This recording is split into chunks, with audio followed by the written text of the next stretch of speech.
Sounds good. Thanks. I thought we might use it in that new song right after the intro. I hope Cohen's gonna like it. Oh, I can't miss. Well, he probably won't notice a thing. You know, his eyes and his ears are gonna be focused right on you. Actually, that's what I wanted to talk to you about, Phil. Hey, now come on, don't worry about a thing. You're gonna be great like always. Just Phil, I pretend you're can't in the go. You what? Maybe later, next time, but... Later? Look, this is the chance of a lifetime. You don't tell a big record producer like Dave Cohen maybe later. Phil, I'm sorry, I can't go. It's Russ, isn't it? Boy, that figures.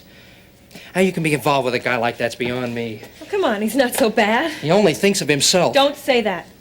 You know, if he cared about you, I mean, if he really did, he'd think about your feelings and your desires once in a while. How, by backing me up against the wall like you do? Huh? I'm sorry. I'm sorry. Look, I didn't mean to blow up like that. It's just that I care so much about our songs, our music. I care so much about you. Becky, this is our big chance. Look, I'll ask Russ again, okay? What is it with him anyway? I mean, does this possibility of you making it really threaten him? No, you threaten him. Russ is jealous. That's all. Does he have anything to be jealous of? Of course not. Not even New Year's Eve? You know, I think that kiss meant as much to you Look, as it Phil, did to don't, me. all right? Don't make more out of that kiss than it was meant to be. It was just a New Year's kiss. Okay, I get the message. For now. Strictly business. All right. Strictly business, Becky.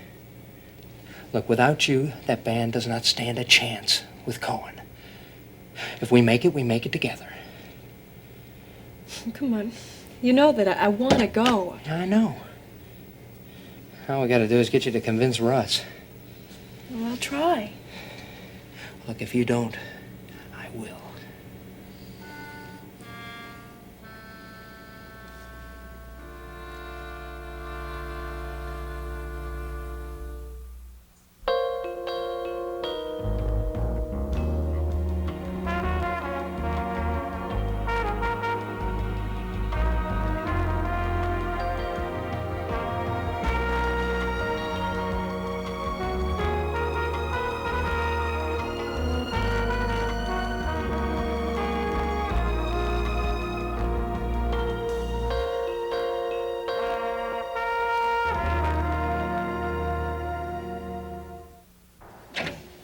Terry, come in. Hi, Mitch. How are you today? I'm better this morning. Oh, that's good. Have a seat. Thank you. I know the funeral was the toughest part for me, too, when Cora died. There's more to it than that. Oh? Nancy and I had a run-in yesterday. Oh, that girl. Not even the decency to attend her own mother's funeral, to say nothing of Scott's. Oh, and after all they did for her. Nancy's planning to try to get Mother's estate. Did she tell you that? Mm-hmm. She's moved into Mother's house, and she's even hired herself a lawyer. Well, it's not going to do her any good. I drew up Nora's will, and Nancy's not in it. Well, I'll have the papers drawn this afternoon and get her out of there. No, Mitch. Not yet. Why? Well, I was really mad about it yesterday, but I've been thinking about it. Nancy can't stay with us anymore, and she has no place else to go. Well, that's because of her own doings. Now, you've just said that she can't get anything. Let her just stay there for a while. Well, I still think you're being just too generous after what she did. No. Nora left that house to you. Kicking Nancy out now would only make it worse. I'm all she has. It's not here. No, I'll put it back. Mother's will? Yeah. Well, I probably just misfiled it. Oh, not to worry. Give me something to do this afternoon. The reason I had you here this morning, though, was to sign some papers. Unfortunately, Scott did not leave a will. Well, we were putting it off. As people always do. We'll get around to it tomorrow. Well, won't everything go to me? I'm afraid not, Terry. You see, Scott's estate's going to be divided into 3 parts for you and Laurie and Peter. Now, of course, the house goes to you because that was in both your names. And the mortgage insurance should more than pay for the house in full. Oh, what a relief. But it's your cash flow that's going to be inhibited for a while. Until the estate goes through probate, and that may take, 6 months, maybe more. In the meantime, your checking and savings accounts are going to be frozen. You mean I can't use the money in my accounts? Well, now, the law does allow for widows to have some allowance, but it's usually just a small percentage.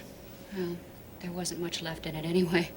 I mean, after Scott's 2-month unemployment and Laurie's wedding, the loan to Jeff. Well, that lump sum payment from Scott's insurance policies will sure help.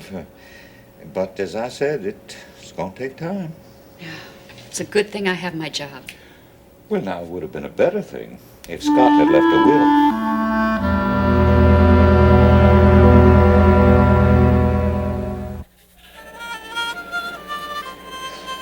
Well, how'd Mrs. Davidson take it? Like a trooper. Whole family took it well. I thought Mom cried more than anyone there. Oh, I'm sorry. You know, Scotty was the best. He was the best newsman, best friend. And, you know, I was planning a little get-together with you and I and Scotty and Terry, and I had all the old stories picked out about Scott and me in the newsroom just to impress you. Oh, Right. Jane, I'm already impressed. Yeah. I hate having to tell you this now. I wish I could wait, but I can't. I'm leaving. You got a job? Well, Jean, it's like a dream come true. The White House has appointed a committee to study urban redevelopment as it relates to zoning laws, and I have been asked to be the assistant to the chairman of the committee. Oh, that's great, Sam. I mean, that's more than a surprise. That's great. Well, I would have called you sooner, but I just found out about it yesterday, and with the accident and all, I thought that it... No, that's all right. I understand. That part, at least.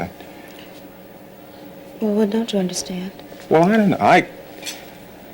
I just thought you and me had some kind of a future. I don't know. Well, there was always that possibility, Jean. I left the door open. Well, what can I say? I mean, a better opportunity has come up. Look, I'll be in D.C. You can come and visit me. You can write. We can call. We're not in college, Sam. And what's that mean? It means I'm too old to have a relationship chaperoned by the post office or Ma Bell, and you know I'm too busy to visit you. Well, all right then, Jean. When I come down to see Leon, I'll see you. Look, this is a once-in-a-lifetime chance. Do you expect me to pass it up because of a couple of good dates? We had more than that, Sam! It isn't fair, woman. It isn't fair. Jean, come on. What is fair? This isn't fair. What happened to Scott isn't fair. I'm talking about the way you treated me. What? Come on, don't make me say this, Samantha. Look, Jean, I never made any promises. Right, you're just like every woman I've ever known. You make me feel so important. You look at me with warmth and tenderness, and then you let me hold you. But when it's time to leave, you say I've made no promises. Like I keep a transcript of everything that we've ever said. I mean, it's not fair, Sam. It's just not fair. What I saw and who I held was real to me regardless of what we said.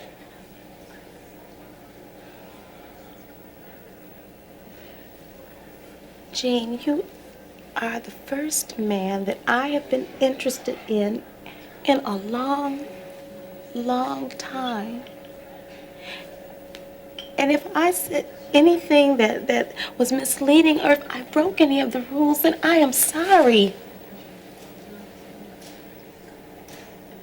Well, you have to understand me. I want a career. I want to be on top. Now, I am not going to kill to get there, but I am not going to pick up any unnecessary commitments along the way. Now, I thought I made that perfectly clear to you. Hey, look. I'm happy about your job, okay? I really am. Oh, thank you. Jane, look, you're gonna make some women very, very happy. You know how many women there are that think men like you don't exist anymore? You proved that there still are a few good ones left. I'm sorry. Getting rid of Sam Marshall was impressive. You don't waste any time. Know that. I just want to let you know that my client, Charles Carpenter, and I are, well, we appreciate the special treatment, and we're not going to forget it. Special treatment. I should be thanking you. What do you mean? Well, I've been looking for a good reason to get rid of her for a long time. She's a very difficult woman. Well, then I'm glad I could be of service to you. Now you owe me one. I hadn't thought of it that way. You know, I've been doing some campaigning for you on the side, just like I said I would. Yes, I appreciate it. Well, it's nice to have a friend in office. I was also talking to a friend who might be in a position to be a big contributor to your campaign fund. The election's not too far away. I know when the election is, Harold. Care to mention names? Oh, no, not yet. I wouldn't be surprised if he gets in touch with you any time now, though. What's on your mind? Well, you know this arrangement we have where you scratch my back, I scratch yours? Get to the point, Webster. Well, I got this client. Now, her mother was Nora Lindsay, and she's dead now, but she had a safety deposit box in one of your savings and loans. Now, that safety deposit box is empty. How do you know? Just call it instinct. It is empty. Do you know what I mean? Rest assured, it'll be taken care of. Immediately? Yes, I'll get my new assistant on it right away. Barbie, would you get a hold of Norm Elliott? Tell him I'd like to see him as soon as possible. Yes, George. Commissioner? Now, let's talk politics, Harold. Who's this big contributor?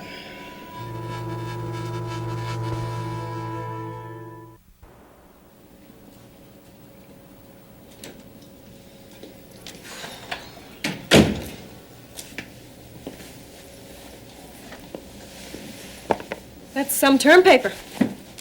Forms for med school. You have to fill all those out just to get in? Yeah, and pay a hefty application fee to boot. Do you want a little help? It looks like it could be fun. What, are you kidding? No. No, thanks anyway. You couldn't give me a kiss. Yeah. Yeah. A little peace and quiet? Oh. All right. Thank you. You're welcome. I'm sorry. It's lunchtime and I'm starving. You want something? Yeah, I guess it's time for a break anyway. How about grilled cheese? Is that okay? Yeah, that's fine. That sounds good. Got some milk, too? Yeah. You know, it must be pretty nice to finally be getting so close to your dream, Russ. I mean, becoming a real doctor. Yeah. I'm gonna be a real doctor's wife. Just, you know, it's funny, I think of how hard you fought against taking Vince's money, and it just goes to show you that when you compromise, good things can happen. You know? What are you getting at? Oh. Now I get it. But you're not going, Becky. Oh, Russ, come on, be reasonable. It's one trip, one night. The subject is closed. Russ, you can go with us. I have a major chemistry test Monday morning. Oh, well, then I'll just go alone. You're not going anywhere. Russ, you can trust me. I trust you. I don't trust him. Besides, you're just gonna be wasting your time, and no big-time producer's gonna waste his time. Russ, it's all set. He's gonna be there. Look at it this way, Beck. I'm saving you from heartbreak down the road. You think you know everything. Russ, I want to go. Doesn't it matter? I'm a human being. I want to go. What matters to me is that you're here with me, your husband. You never compromise. compromise. I let you keep the baby, didn't I? Oh, well, thank you, Master. You know, the marriage license is not pedigree or ownership papers. I'm not your slave or your dog, Russ. Really? I was gonna go out and get your shots next week. Russ, you don't own me. And whether you like it or not, I'm going.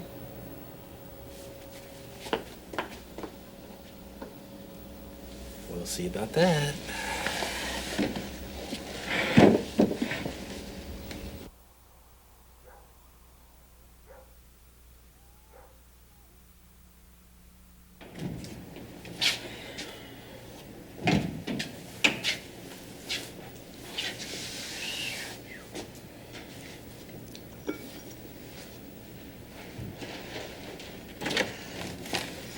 Mom, where you been? Taking care of some business and grocery shopping. Why?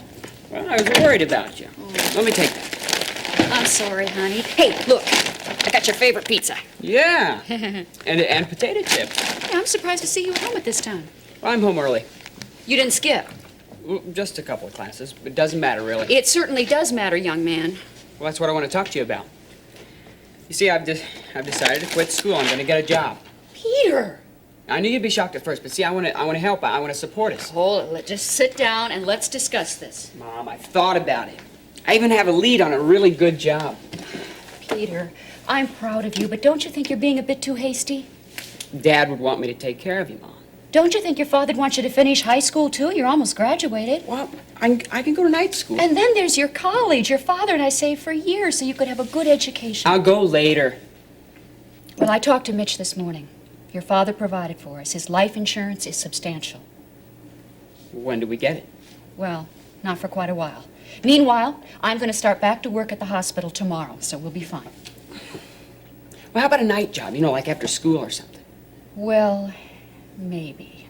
It depends on the job. Mom, I need to make decisions. I know. Say, come on. I need some help with that pizza. You got it. I know how to make a really good crust. Dad taught me how once he got the hang of it. Oh. Could you spare $10? I need a haircut. Well, I think that can be arranged. Good. One more thing. Let me handle Nancy from now on, okay? I don't like the way she upsets you.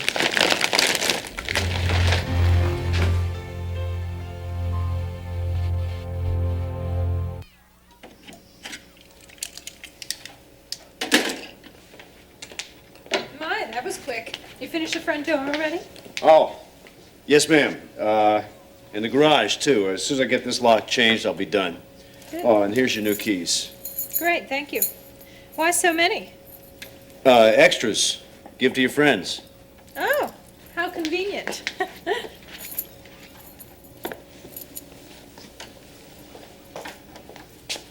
Miss, you got company. Oh, John. Nancy. Nancy, I was so worried about you.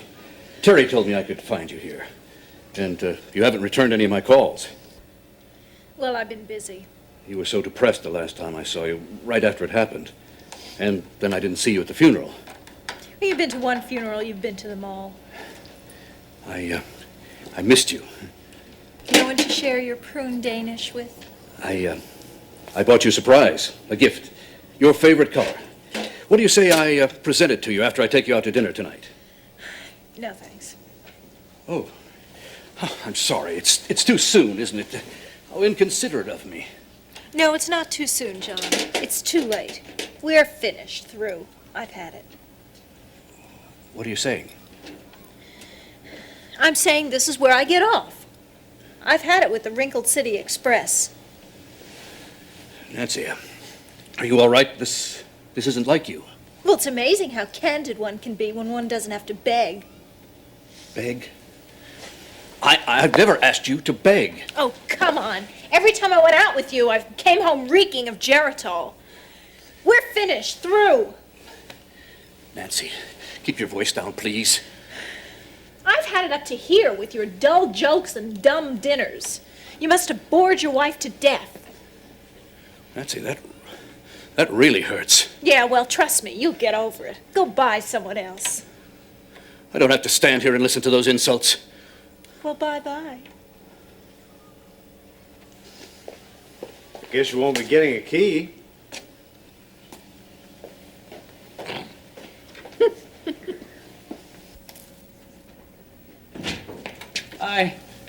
You about ready to start the pizza? Yeah. Mind if I invite someone to join us? Why not?